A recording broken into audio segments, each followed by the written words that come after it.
시청자 여러분 안녕하십니까? 7월 21일 월요일 사사건건입니다. 이 논문 표절과 갑질 의혹 사이에서 경중은 논문 표절이 더 중했을까요? 이재명 대통령이 이진숙 교육부 장관 후보자에 대한 지명은 철회했지만 강선우 여성가족부 장관 후보자에 대해서는 가타부타 특별한 언급을 하지 않았다고 합니다. 왜일까요? 그 이유 분석해봅니다. 싸우는 사람이라는 소구가 주효하고 있습니다. 민주당 정청래 당대표 후보가 충청에 이어서 영남에서도 경선 압승을 거뒀습니다.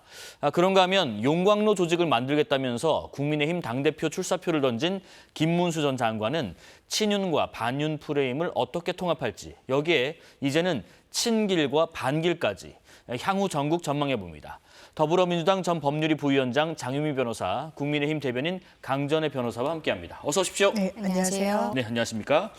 자, 일단 이진숙 교육부 장관에 대한 거취, 자진 사퇴가 아닌 지명 철회 방식을 선택한 이유 뭐였을까요? 아마 우상호 정무수석이 오늘도 한 라디오 인터뷰에서 그 과정을 비교적 상세하게 밝히긴 했는데 지명 철회냐 아니면 자진 사퇴냐 관련해서 이 후보자와 이진숙 후보자와 어느 정도 이제 협의가 있었다라는 겁니다. 그랬을 때 당사자가 요청한 방식은 이제 자진 사퇴가 아니라 인사권자인 대통령께 그 처분을 맡기는 방식을 요청을 드렸다는 거고 아마 이 부분과 관련해서 시적으로 대통령실에서 밝히지는 않았습니다만 제가 개인적으로 추정컨대 아마 이분이 지금 학교로 그리고 학자로 돌아가야 되는 상황 아니었겠습니까? 그렇죠. 그리고 인사청문회에서 본인은 이제 해명을 했습니다만 이 부분이 논문 표절 내지는 이제 제자의 어떤 논문 성과 가로채기 이런 의혹과 관련해서 자진 사퇴 형식으로 매짐이 되면 이걸 좀 자인하는 내지는 용인하는 부분으로 해석될 여지도 있어서 그 부분에 대한 부담이 있었을 걸로 사료되는 부분이 있어서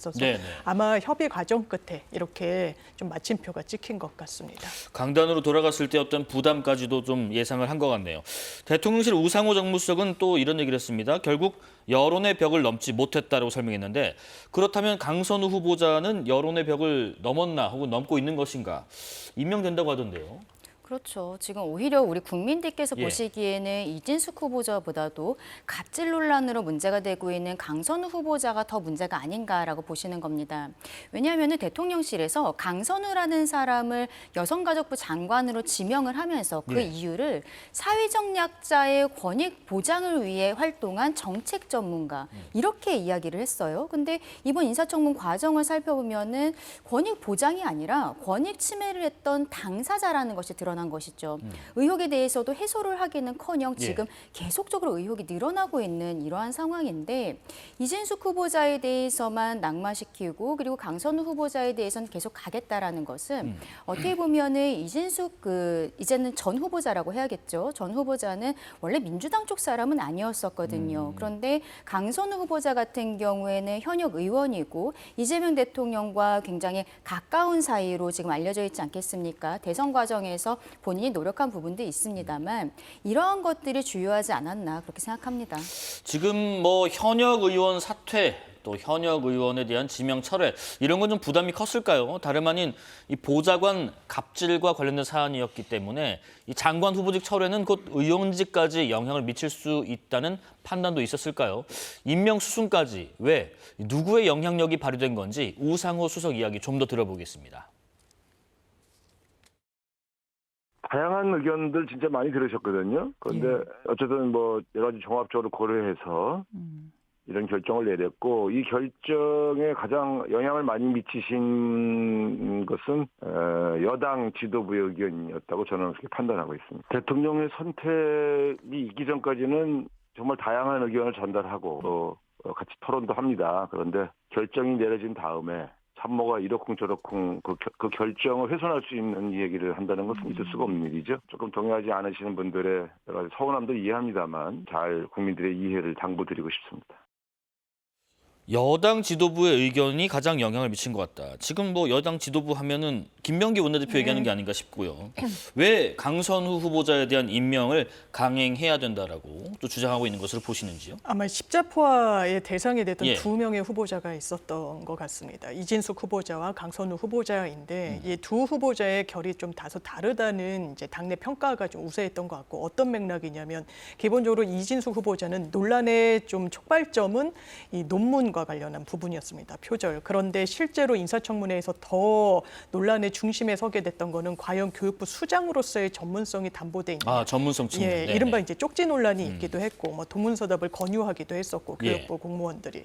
그리고 교육행정통합 시스템과 관련해서 이제 단답형 질문을 받았을 때도 좀 머뭇댄달지. 나이스라는 거는 사실 교육부 장관이라면 워낙 이제 잘 알 수밖에 없는 부분. 그리고 교육계의 현안인 AI 교과서 등에 대해서도 다소 이제 질문이 지체되고 이랬던 부분이 있었던 것 같습니다. 네. 그 부분과 관련해서 이제 강선우 후보자는 물론 갑질, 이거 국민들 보시기에 좋지 않죠. 그런데 그 부분에 대해서 일단 사과를 하고 이후에 그렇다면 직무 적합성과 관련해서는 강선우 후보자가 의정 활동을 하면서 여성 지원과 관련한 여러 입법 활동을 했던 부분이 있고 디지털 성범죄 부분에 대해서도 발의를 한 내역이 있고 특히 이제 여성가족부는 지난 정부 때 존폐 위기에도 이제 섰을 만큼 조직이 상당히 침체돼 있기도 한데 이 조직의 상황이나 점검에 대해서는 이해도를 좀 높이 보여준 부분이 있어서 이제 결이 다른 만큼 이 부분에 대해서 원내 지도부가 그렇다면 여론의 추이를 좀 대통령께도 보고를 드리면서 한켠으로는 전문성이 담보된 후보라는 점에 있어서는 좀 결을 달리했던 측면이 있었던 것 같습니다. 조직에 대한 이해도 또 전문성 차원에서 조금 더 다른 견해를 가졌을 것이다. 그런데 국민의 이해를 당부하고 싶다고 말했지만은 야당인 국민의힘은 상식에 맞서겠다라는 선전포고다라고 비판했습니다. 송원석 원내대표 발언 듣겠습니다. 내심 기대했지만 혹시나 했더니 역시나였습니다. 국민의 상식에 맞서 싸우겠다는 선전포고로 읽힙니다. 여론은 듣는 척, 고뇌하는 척, 소통하는 척 신용만 내고 결국 갑질 척근을 안고 가는 답정너식 결정으로 보입니다. 갑질 불패, 아부 불패, 척근 불패가 아닐 수 없습니다. 강선우 후보자가 임명이 되더라도 장관으로 인정하지 않겠다고도 했는데 일단 어떤 식으로 대응이 가능할지 일단 국회 여가위원장은 국민의힘이 맡고 있긴 합니다. 그러면 장관으로 인정하지 않겠다. 뭐 어떻게 대응할 수 있을까요? 뭐 장관이 예. 국회에 출석을 했을 때 보이콧을 한다든지 이런 정도만 실질적으로 보여드릴 수 있는 것이고 네. 법적으로 저희가 뭐 장관이 제가 하는 부분에 있어서 문제 제기를 한다거나 그럴 수 있는 것은 아닙니다.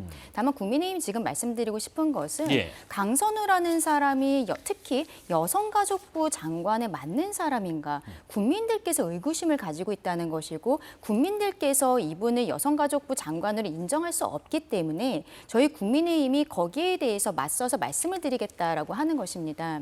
강선우 장관 후보자 같은 경우에는 네.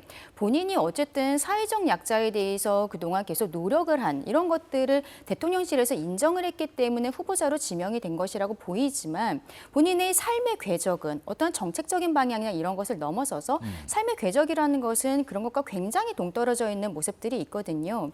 특히 이번 같은 경우에는 뭐 참여연대라든지 민주당과 가까운 시민단체들도 계속적으로 임명에 대해서 반대를 하는 성명들이 나왔고 민주당 보좌진협의회 특히 전임 회장단에서는 여기에 자진 사퇴를 권하는 이러한 이야기들이 강성으로 나오기도 했는데 이런 것들을 모두 내려놓으면서 함께 있는 사람들, 우리 편이라는 사람들이 보좌진들은 그냥 이제 우리 편도 아니다라고 오히려 인정한 것이 아닌가.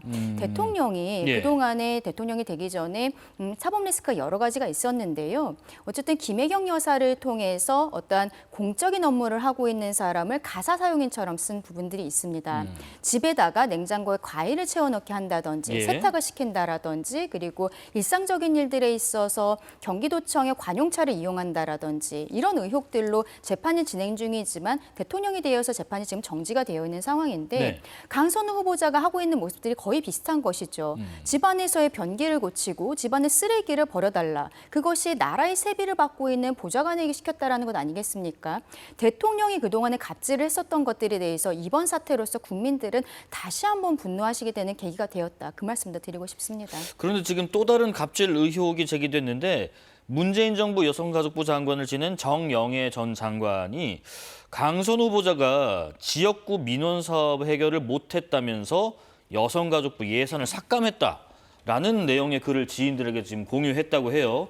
한동훈 전 대표 같은 경우는 강선우 후보자 임명 강행은 이재명 정권이 국민 모두에게 하는 갑질이다 이렇게 비판하기도 했는데 재고의 여지는 없어 보이나요? 아직 기간이 오늘 내일도 남아 있거든요. 그러니까 임명 동의안이 채택되진 않았고 대통령이 그 완전히 마침표를 찍은 상태는 아닙니다만 지금 이진숙 후보자에 대해서는 사실상 철회가 됐기 때문에 강선우 후보자는 임명이 그대로 이어지는 거 아니냐라는 전망이 우세한 건 맞는 것 같습니다. 그렇지만 이제 여권에서도 이 전직 문재인 정부 때 여가부 장관을 역임하신 분 아니겠습니까? 이 맥락을 보면 해바라기 센터를 본인 지역구 강서구에 이제 새로 설립을 하고자 했는데 산부인과 의사 티오를 좀 맞추기가 어려웠던 부분과 관련해서 여성가족부의 예산을 좀 삭감을 했고 그렇지만 그 부분은 이제 추후에 다시 원성 회복은 됐다라고 합니다. 하지만 이제 여권 내부에서 나왔던 문제이고 또 이게 새로운 의혹 제기인 만큼 저는 강선우 후보자가 이 부분에 대해서도 어떤 입장인지 경위가 어떠한지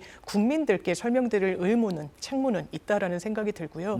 한동훈 전 대표가 말씀하신 것처럼 이런 부분과 관련해서 야당에서도 매섭게 꾸짖고 계시는 부분이 있지 않습니까? 저 겸허히 새길 부분이 있다라고 생각합니다. 또 말씀 주신 대로 상처받은 보좌진들에 대해서도 2번, 3번 물론 인사청문회 때 낮은 자세로 사과 여러 차례 드렸지만 그걸로 부족하다면 본인이 또 본인의 육성으로 사과드릴 기회가 있었으면 좋겠다는 의견입니다. 아직까지 뭐 청문 보고서가 채택됐다거나 송부됐다거나 재송부 요청이 왔다거나 하지는 않는 상황에서 여러 가지 의혹이 계속해서 나오고 있는 상황입니다.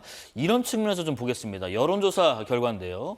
이재명 대통령 국정수행 지지도입니다. 한번 보겠습니다. 국정수행 지지도가 62.2%로 전주보다 2.4%포인트 떨어졌습니다. 그러니까 이재명 대통령이 취임한 이후 처음으로 하락한 건데 자, 이 조사는요. 에너지경제신문 의뢰로 리얼미터가 전국 18세 이상 남녀 2,514명을 대상으로 무선 ARS 100% 방식으로 조사했습니다. 표본 오차는 95% 신뢰 수준의 플러스 마이너스 2.0%포인트입니다. 자세한 내용은 살펴보실 수 있고요. 이렇다면 지금 지지율 하락의 원인이 결국 인사적인 요인에 있는 것인지 또 향후에 이번의 결정이 두고두고 이런 지지율의 발목을 잡는 혹시 요인이 될 수도 있을지 어떻게 예상하시는지. 그렇죠. 이재명 대통령이 취임을 하고 지난주까지는 계속적으로 올라가는 상승세를 유지를 하고 있었는데 처음으로 떨어지는 모습을 보인 것입니다. 그런데 이 여론조사는 14일에서 18일 사이에 조사를 했거든요. 그렇습니다. 그때만 해도 강선우 후보자, 이진숙 후보자에 대해서 계속적으로 문제 제기는 있었습니다만 임명 자체가 어려울 거다라는 것이 조금 방송계에서는 공통된 의견으로 나오는 부분들이 있었습니다. 우상호 정무수석도 좀 부적절해 보이는 후보들에 대해서 대통령께 계속 의견을 말씀드리고 있다. 이러한 이야기들을 했었거든요. 근데 결국에는 어제 저녁에 여기에 대해서 강행할 것처럼 이진숙 후보자에 대해서는 지명 철회를 하고 강선우 후보자에 대해서는 임명을 하는 것처럼 보이기 때문에 아마 이번 주에 임명 수순을 밟게 되면은 더 하락세는 두드러지게 되지 않을까라고 생각합니다. 이재명 대통령이 지금 어쨌든 대통령으로 취임을 하고 그 과정에 있어서 야당과의 협치라든지 이런 것들에 대해서는 함께 식사를 한다든지 이런 모습들을 보이고 있습니다만 뚜렷한 성과가 나오고 있지는 않아요. 이번에 인사 참사 같은 경우에도 마찬가지고 그리고 미국과의 관세 문제도 전혀 해결되지 않고 있습니다. 이런 것들에 있어서 이제 어느 정도 허니문 기간이 끝나가고 있는 것이 아닌가 그리고 그 시발점에 있어서 강선우 후보자가 트리거 역할을 한 것이 아닌가라고 생각합니다. 지금 긍정평가는 하락하고 있고요. 부정평가는 상승했습니다. 이 국면 어떻게 보고 계신지요? 상승세에 어느 정도 제동이 걸렸다고 볼 수 있는 그런 지표가 나왔는데 지난주 조사와 견주어 보면 이제 표본 오차의 범주 안에 있다라는 점. 그래서 향후 추이를 봐야 되는데 아까 여론조사가 실시된 일자를 보면 이를테면 이진숙 후보자에 대해서는 임명 철회를 했다는 그런 내용은 반영되기 이전이고 그러니까 국민의 여론과 어떤 눈높이를 수용해서 어느 정도의 대책이 나왔다는 점이 긍정적으로 또 반영될 수 있는 요소가 후발적으로 변수로 나온 부분이 있어서 이 부분까지 반영해서 향후 어떤 추세를 봐야 되겠다는 생각이 들고요. 이 주사가 지난 주말 빼고 맞습니다. 월, 화, 수, 목, 금 이렇게 그렇습니다. 5일 동안 한 거고요. 그래서 아마 강선우 후보자에 대해서는 그 여진이 계속 될 것인지 아니면 임명이 이제 만약에 강행이 된다면 그 이후에 여론의 또 추이는 어떨 것인지에 대해서도 앞으로 봐야 될 것인데 아무래도 이 두 후보자가 가장 이제 논란의 핵심에 있었고 한 후보자에 대해서는 또 정리가 된 측면이 있어서 앞으로가 더 중요하다는 생각이 앞으로의 듭니다. 추이를 좀 더 살펴볼 게 있다고 말씀하셨습니다. 지난 민주당 전당대회 때요. 강선 후보자 연설 중에 일부가 최근에 화제가 되고 있습니다. 잠깐 보겠습니다. 친명 박수부대도 좋고 친명 거수기도 좋습니다. 언론에서 먹어야 할 욕, 저 강선우가 다 먹을 것입니다.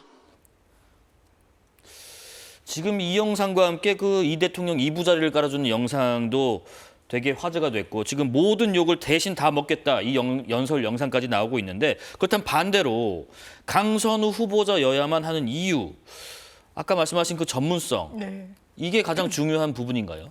그런 부분이 많이 작용은 한 것 같습니다. 네. 이제 강선우 후보자가 국회에 입성하기 이전에 학자였습니다. 미국에서 대학 교수였고 네. 석사학위는 인간 발달학으로 받았고 박사학위가 바로 가족학으로 박사학위를 받았어요.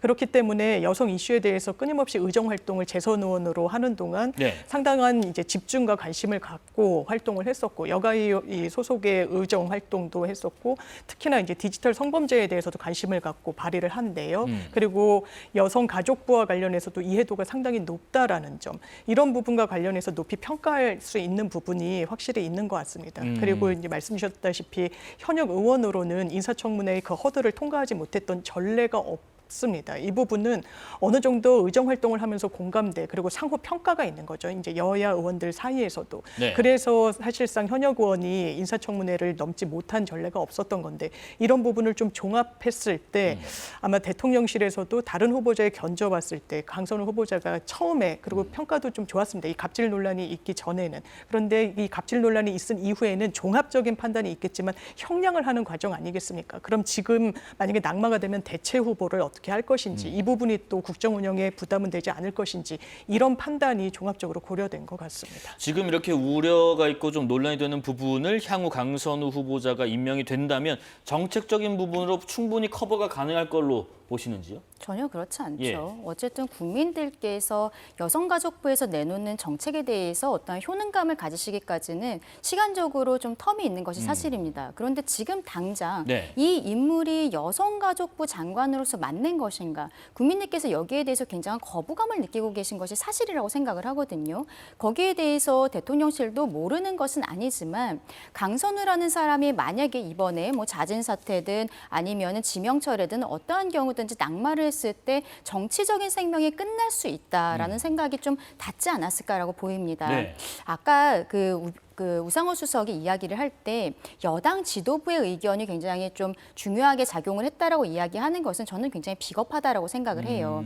김병기 원내대표가 지금 당대표 권한대행까지 하고 있는데 얼마 전에 여기에 대해서 서영교 의원과 그 경선을 할 때도 누가 더 친명이냐, 누가 더 이재명의 마음을 잘 읽을 수 있느냐 이 이야기를 하면서 경쟁을 했었거든요. 이재명의 마음을 가장 잘 읽을 수 있다라고 하면서 원내대표가 된 사람한테 이 책임을 넘긴다는 것은 그저 김병기 원내대표는 이재명 대통령의 마음을 읽었을 뿐인데 억울한 부분들이 있을 것이라고 생각하고 네네. 결국 거기에 대한 책임은 이재명 대통령이 져야 되는 것입니다. 이것은 누구도 부인할 수 없는 부분입니다. 이재명 대통령이 여기에 대해 좀 진지하게 생각해야 된다라고 보는 것이 과거에 문재인 정부 때도 조국 전 장관을 임명하는 과정에 있어서 어쨌든 국민들이 두 쪽으로 갈라지기도 했었고 결국은 정권을 내어주는 그 시발점이 되었다라고 생각을 하거든요. 이번에 강선우 후보자가 우리가 아까 그래프상으로 조금 꺾이는 모습, 그 지지율이 꺾이는 모습을 보였지만 이것으로 인해서 이재명 대통령의 허니문 기간도 끝났고 그리고 국민들께서 객관적인 눈으로 이재명 대통령, 이재명 정부를 바라보았을 때 앞으로 좋은 정책들이 나올 수 있을 것인가 거기까지 닿기는 시간이 너무 오래 걸린다라고 생각합니다. 허니문 기간까지 끝났다라는 평가까지 주셨습니다. 끝으로 인사 관련 한 분만 더 조명해 보겠습니다. 강준욱 대통령실 국민통합비서관인데요. 이 비서관의 과거 발언 등이 좀 알려지면서 논란이 되고 있습니다. 지난 3월에 출간한 책에서는 이 계엄을 옹호하는 듯한 글이 있었고요. 지금 저서 중에 한 부분이 나오고 있습니다. 그리고 앞서 2020년에는 민주당, 정의당을 조금 지독한 빨갱이와 그냥 빨갱이라고 일컫기도 했습니다. 강준욱 비서관이 어제 계엄으로 고통 겪으신 국민께 상처 드린다는 점 사과한다는 입장도 밝혔고 오늘 대통령실 강유정 대변인의 의견도 있었는데 하지만 여당 내부에서도 이게 좀 선을 넘었다. 사퇴해야 된다라는 얘기까지 나오고 있는데 어떻게 보시나요? 그러니까 여당의 지지층들 예. 그리고 이번에 개헌 국면에 반대 의사를 분명히 하시면서 거리로 나오셨던 시민분들에게 서운함을 드리는 인사인 건 맞는 것 같습니다. 근데 제가 이제 반응들이나 어떤 댓글들을 좀 살펴봤을 때 네. 사람 바뀌지 않는다 이런 평가가 있더라고요. 그러니까 과거의 계엄에 대해서 대단히 어떻게 보면 상식에 맞지 않는 그리고 법적 그 잣대에 맞지 않는 인식을 드러냈던 건 사실이라고 봐야 될 것 같습니다. 이 부분이 마치 정당한 반민주성을 띠긴 했지만 정당한 뭐 하나의 방식이었던 것처럼 평가를 했거든요. 네. 학자로서 대단히 부적절하죠.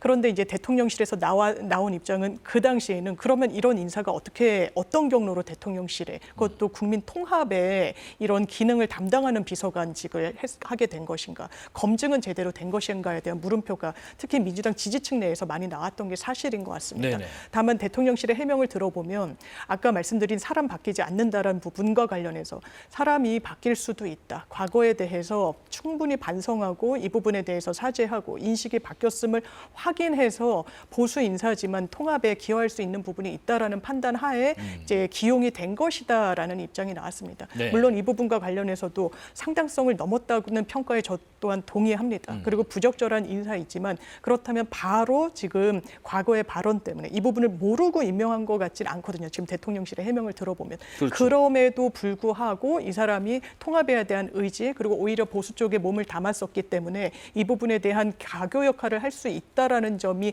평가가 된 것 같아서 이 부분 또한 또 향후 추이를 지켜볼 필요가 있어 보입니다. 야권에서는 어떻게 보고 있어요? 지금 이 일전에 했던 행동들에 대해서는 분명히 사과를 했는데 네. 지금 말씀하신 것처럼 이 자리가 자체가 국민통합비서관이지 않습니까? 그러다 보니까 사람 바뀌겠느냐? 그렇지 않다라는 의견도 있고요. 여당 내에서도 지금 비판도 있고요. 그렇죠. 야권에서는 어떻게 보고 있습니까? 국민통합비서관이라고 하면 어쨌든 여야가 함께하는 협치에 대해서도 좀 노력하는 부분들이 네. 있어야 되는데 이분이 지금 뭐 그냥 언론 인터뷰에서 갑작스럽게 한 이야기가 아니라 저서가 있는 것입니다. 책을 썼어요. 네. 책 제목도 야만의 민주주의인데 이 책에서 윤석열 전 대통령의 비상계엄에 대해서 판단하는 내용들은 어떻게 보면은 저희 국민의힘의 공식적인 입장보다도 더 극우적인 발언들을 하고 있는 것입니다. 그렇다면은 이분이 이런 생각을 가지고 계신다면은 저희 국민의 입장에서는 이분과도 지금 대화하기가 힘든 수준이거든요. 그런데 이분이 어떻게 국민통합비서관으로 가시게 되었는지 모르겠습니다만 민주당뿐만 아니라 이분께서 지금 책에 낸 내용이라는 것은 글쎄요, 지금 뭐 사과 메시지가 나오긴 했습니다만 네. 갑작스럽게 대답한 것도 아니고 책에 이런 것은 2번, 3번 검수해서 낸 것인데 사과 메시지가 정말 진정성 있게 본인이 지금까지 생각했던 것을 번복하는 메시지라고 보기는 어려울 것 같습니다. 이런 분이 계속 이 비서관 자리에 있다면은 오히려 야당과의 대화도 좀 어렵지 않을까라고 생각합니다. 여야 상황도 짚어보겠습니다. 민주당은요, 새 당대표를 뽑기 위한 순회 경선을 시작했는데 이 충청권과 영남권 경선에서는 정청래 후보가 연이어 박찬대 후보를 압승했습니다. 충청권에서 62.77 대 37.23, 한 2배 조금 안 되게 차이가 나고요. 영남권에서도 62.55 대 37.45로 거의 비슷합니다. 경선 초반에 지금 정청래 후보가 기선제압을 한 모양새인데 그러니까 지금까지 당원들의 선택을 보면은 일단 싸우는 당대표가 필요하다는 것에 조금 더 손을 들어준 것 같은데 누구랑 왜 무엇을 위해서 싸우는 건가요? 그러니까 네. 일반 시민 여론조사가 포함된다고 하더라도 기본적으로 당내 선거 아니겠습니까? 그렇죠. 당내 선거에서는 뭐 진보 보수 국민의힘 민주당을 좀 막론하고 선명성 경쟁을 좀 하기 마련인 부분이 있죠. 특히나 네. 지금 계엄 끝에 정권이 바뀌고 당대표도 민주당에서는 새 지도부를 꾸려나가는 과정 속에서는 아무래도 이 계엄과 관련해서 분명한 태도 그리고 이 야당과 관련한 어떤 관계 설정이 있을 것인지에 대한 그런 정책이 대단히 당원들한테 소구할 수밖에 없는 부분이 있어 보입니다. 네. 이른바 선명성 경쟁이 있는 부분이고 박찬대 후보 같은 경우에도 그래서 내란과 관련해가지고 종식할 수 있는 그런 법안을 또 발의하기도 했었고요. 이런 부분과 관련해서 지금 한 25%포인트 정도 차이로 정청래 후보가 좀 앞서 나가고 있는 부분은 맞습니다. 다만 이제 끝날 때까지 끝난 게 아닌 국면이 지금 민주당은 당원 분포를 보면 서울 수도권 지금 앞으로도 경선이 남아있죠. 그리고 호남이 합치면 70%가 넘습니다. 거기에서 누가 더 선전하고 누가 더 당원과 일반 시민들 마음을 끄느냐에 따라서 이 부분이 또 변수가 될 수 있고 이 여러 남아있는 그런 부분들이 있기 때문에 네. 좀 혼전양상이다. 아직 누가 정말 승기를 잡게 될지 진단을 미리 하는 것은 다소 좀 이른 것 같습니다. 선명성 경쟁하셨는데 이제 눈빛을 보지 않아도 알 수 있다라는 정청래 후보가 수도권이랑 호남에서 경선에서는 선명성 경쟁에서 뒤처질까? 어떻게 예상하시는지요? 저는 이 추세가 계속 가지 않을까 생각을 합니다. 어쨌든 민주당 당원들께서 이번에 나온 거는 권리당원들 투표인데 권리당원 투표가 원래 40% 정도인데 이번에 55%로 늘어났거든요. 네. 근데 이분들께서 강성으로 지금 야당과의 관계에 있어서 협치보다는 일단은 폭주하는 것에 대해서 힘을 실어주시는 모양새들을 당원들께서 하고 계시다라고 생각을 하거든요. 정청래 후보는 이번 이번 당대표 경선 과정에 있어서 계속적으로 내란 세력과는 뭐 대화조차 안 된다. 여기와 함께할 필요가 없다라고 이야기를 하고 있고 박찬대 후보 같은 경우는 그럼에도 불구하고 대통령과 함께 협치를 하겠다라는 이야기를 하고 있습니다.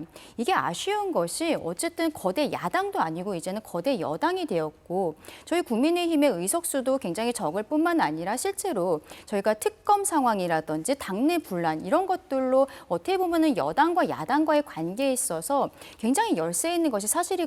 그런데 지금 이 상황에 있어서도 협치가 아니라 계속적으로 폭주하겠다라는 것을 선언하고 있는데 여기에 네. 대해서 당원들께서 오히려 힘을 실어주신다는 것은 일반 중도층 국민들께서 보시기에는 조금 답답한 부분이 아닌가라고 생각을 합니다. 저희 국민의힘 같은 경우에는 지난 대선 경선 과정에 있어서 지도부가 당의 후보를 좀 변경하려는 시도가 있었습니다만 어쨌든 당원들께서 투표로서 이것은 아니다. 절차적인 부분에 있어서는 지켜야 한다라고 하면서 되돌려주신 부분들이 있었거든요.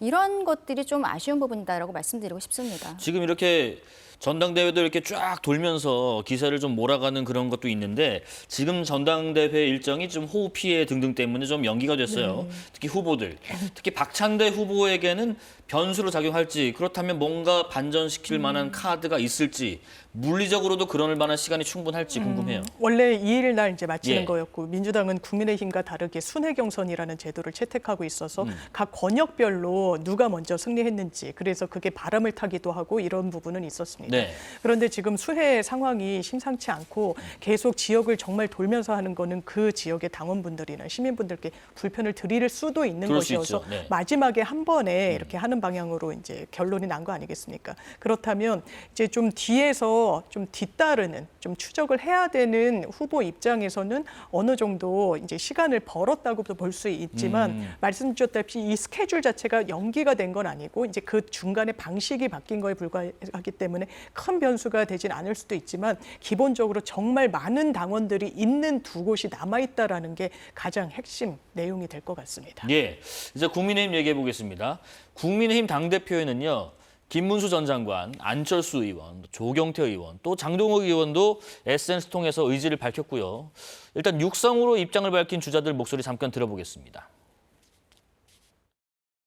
저는 당대표가 되어 이재명 정권의 폭주를 막고 자유민주주의 대한민국을 더욱 위대하게 이끌어 나갈 수 있도록 국민의힘을 혁신하겠습니다. 당과 보수 진영을 위기에 빠뜨리고 여전히 기득권을 움켜쥐고 있는 당내 구태 세력들을 업참마속하지 않으면 우리 당과 보수의 미래는 없습니다. 저 조경태가 무너져가는 당과 보수를 재건하는 데 혼신의 노력을 다하겠습니다. 우리가 먼저 혁신하지 않으면 명분도 신뢰도 얻을 수 없습니다.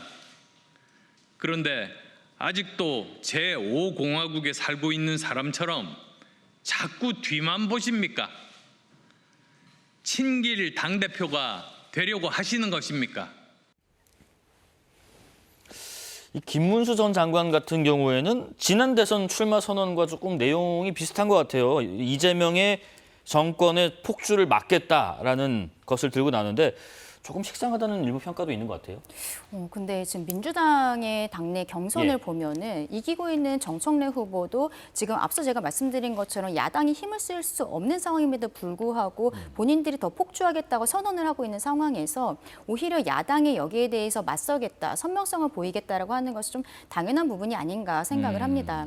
근데 어떻게 보면은 저희에게는 두 가지의 그 중요한 부분들이 있는 네. 거죠. 여당과의 관계에 있어서 맞서서 싸우는 부분뿐만이 아니라 당내의 통합을 이루어야 되는 부분들. 이게 뭐 개혁이라고도 말씀을 드릴 수가 있겠는데 이러한 두 가지가 있는데 김문수 후보 같은 경우에는 윤희숙 혁신위원장이 이야기한 8가지의 그 혁신안 중에서 뭐 그때 당에서 후보가 본인이 어떻게 보면 내려놓겠다, 단일화를 하겠다라고 했지만 하지 않았던 부분들이 있지 않습니까? 여기에 대한 명확한 입장 정리를 지금 하지 않은 상태에서 이제 전당대회까지 나오겠다라고 하는 것이죠. 그러면은 향후에 다른 후보들로부터 이러한 부분에 대한 공격도 있을 수 있을 것이고, 글쎄요, 지금 저희가 다시 대선 경선 때처럼 돌아가는 것이 아니냐는 우려 섞인 부분들이 있는데, 네. 김문수 후보는 대선 과정에서 비상겸에 대해서는 사과를 했습니다만 윤석열 전 대통령과는 완전히 단절하는 듯한 메시지가 나오지는 않았던 것이 사실이거든요. 그러면은 이번 경선 과정에서 다시 한번 그런 메시지가 나올 가능성도 있겠다라고 생각합니다. 지금 김 전 장관 같은 경우에는 용광로 조직이 돼야 한다라고 또 주장을 했는데 이게 지금 당내에 당장 혁신위의 불씨도 지금 꺼질 듯 말 듯한데 불을 당길 수 있겠는가 하는 얘기를 해요. 지금 좀 전에 말씀하신 것처럼 당이 깨지는 혁신은 자해행위다라고 하면서 사뭇 이렇게 혁신위와는 좀 선을 긋는 모양새를 보이기도 하거든요. 저는 현실 진단이 좀 잘못됐다는 생각이 드는데요. 용광로 조직하려면 국민 눈높이에 맞게 확장성을 가져야 되는 겁니다. 지금 혁신위가 그걸 국민의힘에서 하겠다는 거예요. 여러 아이디어를 내고 있고. 그래서 몇 명의 의원들은 실명으로 거론하면서 사실상 이제 앞으로 불출마해야 되고 정계에서 은퇴해야 된다라는 취지로까지 압박을 넣고 있는데 네. 그 정도의 결단이 없다면요. 당 깨자는 혁신이 아닙니다. 지금 윤희숙 혁신위는 제가 외부자로서 볼 때는 당을 깨자는 게 아니라 지금 혁신을 하지 않으면 국민의힘이 깨질 거예요. 그게 네. 자해행위가 될 겁니다. 그러니까 어떻게든 계엄과 관련해서 사법적인 단죄가 이루어지고 있고 헌법재판소에서는 이루어졌습니다. 정치적으로도 마침표가 찍혔어요. 국민들은 심판하신 겁니다. 정권 교체로. 그런데 이 부분과 관련해서 그 당시에 대통령의 호가호위를 하고 기득권을 누렸던 층이 지금 아무 쇄신도 없이 당에서 주요 직책을 맡고 있고 아직도 권력을 누리고 있는 거 국민 눈높이에 맞지 않습니다. 그런데 그게 어떻게 통합이 될 수 있습니까? 그게 어떻게 원팀이 될 수 있어요? 네. 국민의 완전히 상반되는 원팀이 정치결사체로서 무슨 의미가 있습니까? 그러니까 김문수 후보는 거기에 대해서 나아간 현실 인식을 전혀 못 보여주고 계신다. 그러니까 노선 갈등이 굉장히 치열해질 수밖에 없을 겁니다. 뭐 네. 한동훈 전 대표가 나올 것인지 아니면 합종 연행이 있을 것인지 이 부분과 관련해서 치열하게 붙는 부분이 있을 텐데 지금 구도상에서 그렇다면 쇄신파가 당권을 쥐게 될 것인가 국민의힘에서 그 가능성이 비교적 낮게 전망이 되고 있는 상황 속에서는 국민의힘의 향후 어떤 해결책이 대단히 좀 암초를 만났다는 판단이 듭니다. 일단 뭐 한동훈 전 대표 같은 경우에는 유승민 전 의원도 만나고 있고 안철수 의원도 만나고 있고 이렇게 만남을 계속 이어가고 있습니다. 그런데 또 하나가 지금 친윤이냐 반윤이냐 하는 논란이 거듭되는 가운데 이번에는 이 전한길 씨를 두고 친길이냐 반길이냐 여기에서도 지금 입장이 달리는 것 같아요. 당 지도부에서도 처음으로 이 전한길 씨의 입당에 대한 부정적인 반응이 지금 나오고 있습니다. 일단 조은희 비상대책 위원 같은 경우는요. 부정선거 주장을 계속하려면 이 황교안 씨가 이끄는 당으로 가는 게 마땅하다라고 하고요. 한동훈 전 대표 극우 정당의 길은 망하는 길이다. 김근식 당협위원장은 계엄 옹호 세력 또 부정선거 확신범들의 극우 연대로 폭망의 길을 갈 것인가 이런 비판을 하고 있는데 지금 김 전 장관이 출마 선언을 하면서 전한길 씨 입당에 대해서요. 문호를 개방해야 한다. 문호를 개방하자. 네. 뭐 외부 세력 문호를 개방하자. 찬성 입장을 밝힌 건가요? 일단은 온라인으로 입당을 했기 때문에 당에서 입당 과정에 있어서 뭐 이것을 거부한다거나 그러지는 못했던 것으로 보입니다. 그렇다면은 지금 송원석 원내대표 같은 경우에는 당을 믿어달라라고 이야기를 하는 것은 네. 향후에 전한길 씨가 만약에 저희의 당의 정강 정책과 맞지 않는 뭐 언행이라든지 행동이 있다면 아마도 윤리위에 회부를 해서 그때 당원의 자격과 관련해서 문제 제기를 하겠다는 뜻이 아닌가라고 생각을 하는데요. 그것은 사실상 조금 이따가의 문제인 것이고 네. 전환기 씨가 이번에 당원 가입했다라고 이야기를 하면서 전당대회에 본인이 출마할 수 있는 것처럼 혹은 뭐 이제 윤석열 전 대통령을 지지하는 후보에 대해서 지지할 것처럼 이야기를 하는 부분, 바로 이 부분이 문제가 되는 것이죠. 전환길이라는 사람이 가지고 있는 캐릭터도 있습니다만 당내에서도 아직도 윤석열 전 대통령에 대해서 지지하고 계시는 당원들이 계신 것도 사실이거든요.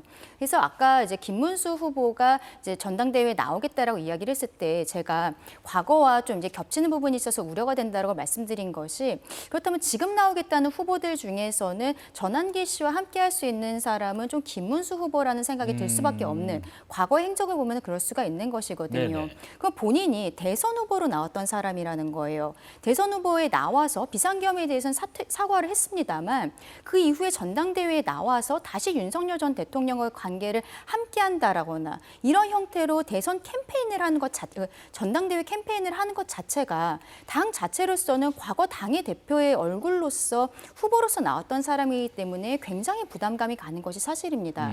스스로 자제를 해주는 것 외에는 실상 방법이 없습니다만 지금 김문수 후보 같은 경우에는 그렇게 할 가능성이 저는 좀 개인적으로 낮아 보인다라고 생각을 하거든요. 네. 그렇기 때문에 뭐 한동훈 전 대표가 말하자면 다른 분들, 유승민 전 대표라든지 안철수 의원이라든지 이렇게 만나는 것이 아닌가라는 생각은 듭니다만 이 과정에 있어서 향후에 전환기 씨의 역할이라는 것은 당 내에서도 좀 우려가 있는 것이 사실입니다. 네, 특검 얘기로 넘어가 보겠습니다. 특검이 오늘 윤 전 대통령 부부에 대해서 첫 소환 통보를 했습니다. 29일 윤석열 전 대통령, 다음 달 6일에는 김건희 여사를 각각 불러서 조사하기로 했는데 수사 개시 3주 만에 김건희 여사 등 첫 소환 요청. 혹시 어디에 주목하고 계시는지요? 일단 예. 김건희 특검 관련해서는 16개 혐의 하나하나가 만만치가 않습니다. 하나하나의 법정형도 입증이 되면 상당히 높을 수밖에 없어요. 지금 소환을 했다는 건 어느 정도 밑그림이 그려졌다는 겁니다. 왜냐하면 김건희 여사 같은 경우에도 여러 차례 소환하기는 쉽지 않을 겁니다. 그렇다면 아마 소환과 거의 동시에 이 신병 확보를 위한 조치에도 들어갈 수밖에 없을 겁니다. 수사의 양과 그 질적인 측면을 봤을 때 그렇습니다. 네. 이를테면 삼부토건, 김건희 여사의 그림자가 어른거리죠. 삼부토건의 관계자들 주가 조작과 또 무관하지가 않으니까요. 한 번도 해외 수주 실적이 없는데 갑자기 MOU를 체결하고 국토교통부에서 가는 폴란드에서 이루어졌던 그런 재건 협의체에 참석을 합니다. 이게 어떻게 권력의 뒷배가 없으면 가능하겠습니까? 그러면서 주가는 5배가 뛰기도 네. 했고요. 건진법사의 이 어떤 혐의는 계속 전방위적으로 커지고 있습니다. 통일교가 YTN 인수와 관련해서도 국민의힘 실세들의 이름이 거론됩니다. 통일교 ODA 캄보디아 이슈가 있었죠. 진출하기 위한. 실제로 이 정부, 전 정부 들어서 ODA 예산이 급격하게 늘어나기도 했었습니다. 네. 캄보디아에서는 배우자 섹션을 가지 않고 김건희 여사가 아이와 또 촬영한 사진이 또 화제가 되기도 했었던 부분이 있고요. 그러면서 원정 도박 의혹을 이른바 찐윤들이 무마해줬다라는 그런 혐의까지도 더해지고 있습니다. 네네. 하나하나 김건희 여사에게 확인해야 될 부분이 상당히 많고, 그렇다면 지금 다음 달 6일 날 소환 조사를 했는데 그 직후에 신병 확보를 위한 전 영장 청구 가능성이 매우 높다고 판단됩니다. 그러면 윤 전 대통령은 이미 구속된 상태고 네. 김건희 여사의 소환일에 당일 혹은 즈음에서 네, 그 직후에 신병 확보까지 이어질 것이다. 그렇습니다. 어떻게 예상하시는지요?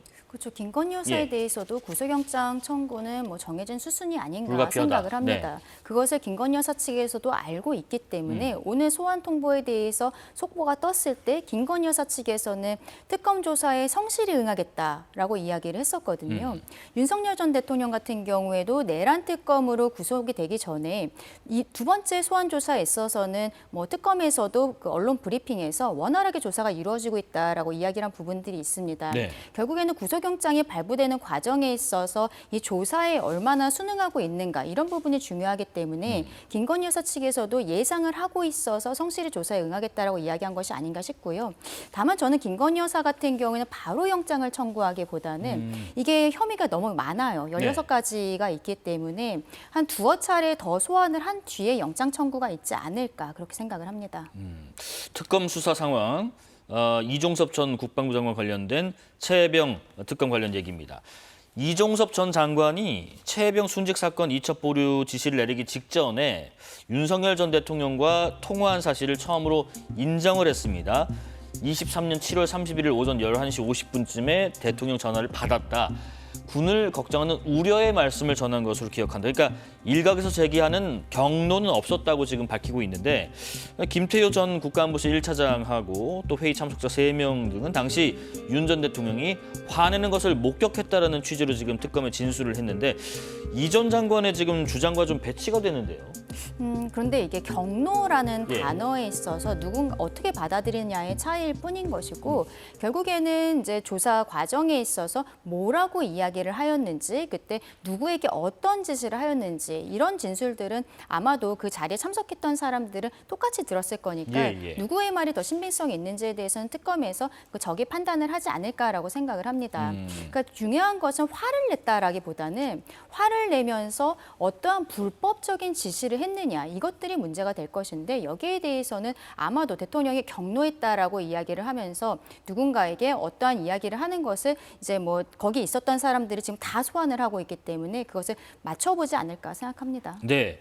그리고요, 장 변호사님, 주말 사이에 내란 특검팀이 윤 전 대통령을 추가 조사 없이 구속 상태에서 재판에 넘겼는데 지금 이제 추가 조사나 수사가 이루어지지 않은 점 이런 부분들 특검이 향후 재판에서 이 점을 양형에 반영하도록 할 예정이다라고 했는데 실제로 반영이 가능한지 하고 또 얼마나 반영이 될 수 있는지 하고요. 양형 기준표를 보면 예. 수사에 임했던 태도 그리고 법정에서 자인을 하는지 이런 부분을 당연하지만 종합적으로 고려하도록 되어 있습니다. 본인이 받고 있는 혐의와 관련해서 자인하고 자백한다는 건 반성한다는 겁니다. 그리고 그 부분과 관련해 가지고 피해자가 있다면 변상을 하고 보상을 하겠다는 의미까지 담고 있는 것이거든요. 네. 부인하고 협조하지 않으면 잘못이 없다. 그리고 내가 반성하지 않는다라고 법적인 평가를 받을 수밖에 없습니다. 윤석열 전 대통령은 소환에 응하지조차 않았습니다. 구속영장이 발부됐을 때는 구인영장의 효력까지 수사기관이 특검이 확보를 한 겁니다. 네. 거기에 불응했어요. 이게 불법입니다. 재판부에 이런 부분을 소명하게 되면 이 부분은 국가의 법익을 훼손하고 있는 범죄예요. 지금 윤석열 전 대통령이 저지른 범죄 혐의들을 종합하면 그러면 국민들이 피해자인 겁니다. 거기에 대해서 진실을 이야기하지 않고 반성하지 않고 심지어는 더 나아가 수사에 완전히 보이콧을 하고 있습니다. 이 부분을 법원이 어떻게 볼까요? 법원도 국민의 상식에 법 감정에 맞게 판단을 하는 것이 맞습니다. 네. 마지막으로 조금 전 3시부터는 김용대 드론작전 사령관에 대한 구속영장 심사가 진행 중입니다. 김 사령관이 이렇게 얘기했습니다. 북한에 무인기를 보낸 건 북한 오물풍선에 대응하기 위한 작전이었다.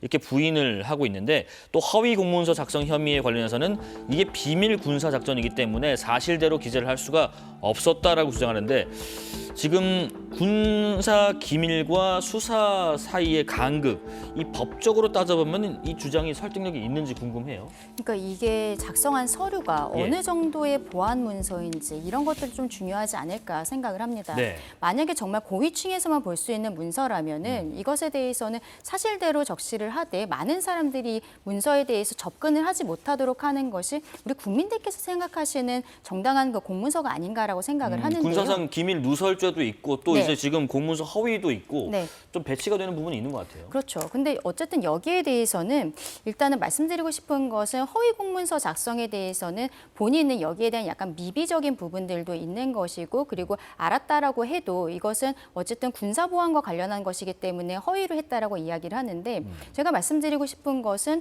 그렇다면은 이게 문서를 작성할 이유 자체가 없는 것이 아닌가 허위였을 때 이런 생각이 들 수밖에 없는 것이죠. 네. 그래서 누구까지 볼 수 있는 서류이길래 그러니까 모두가 볼 수 있는 서류라면은 허위로 작성한 것이 저도 어느 정도는 이해가 된다라고 생각하지만 만약에 정말로 고위직만 볼 수 있는 서류라면은 사실대로 적시를 하고 접근을 제한하는 것이 맞지 않는가 이런 생각이 들고 다만 여기에 대해서 특검에서 이제 영장 청구를 하면서 외환죄로는 하지 못했습니다. 허위 공문서 작성으로만 한 것을 보았을 때는 외환과 관련해서 계속 윤석열 대통령도 연결이 되어 있지만 수사 과정에 있어서도 뚜렷한 자료는 지금 잡지 못한 것이 아닌가 그런 생각도 듭니다. 네, 정치권 소식 더불어민주당 전 법률위 부위원장 장유미 변호사, 국민의힘 대변인 강전애 변호사와 함께했습니다. 고맙습니다. 감사합니다.